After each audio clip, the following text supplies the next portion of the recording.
qui con Mister Rizzo, complimenti per la vittoria Mister, anche se era squalificato appunto. Come ha vissuto dalla tribuna l'effetto campo? Una bella vittoria oggi della sua squadra, complimenti. Allora, intanto grazie per i complimenti.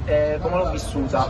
Da fuori non si vive mai bene la partita, però diciamo che il palazzetto dà la possibilità di assistere da molto vicino. Niente, come l'ho vissuta? È stata una bella partita, gran ritmi, siamo andati, paghiamo sempre sta cosa che nei primi 2 minuti andiamo sotto e poi stiamo lì a cercare di recuperare. Per fortuna oggi è andata bene, abbiamo trovato di fronte un ottimo avversario, Gagliardo, devo dire che i nostri ragazzi sono riusciti a rimetterla subito nel giusto binario.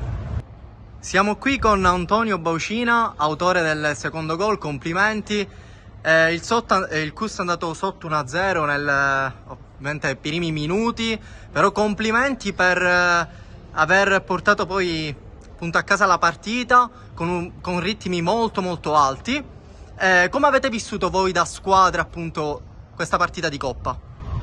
Allora, abbiamo vissuta che in questa settimana abbiamo preparata bene questa partita.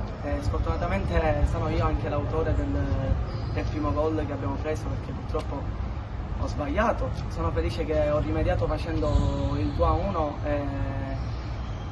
e appunto dopo il 2-1 è arrivato il 3-1 del nostro compagno, e sono felice perché noi siamo una squadra che lotta molto. Purtroppo a volte pecchiamo nei primi minuti, ma quando noi giochiamo da squadra, da gruppo, noi siamo veramente bravi e ci divertiremo un sacco.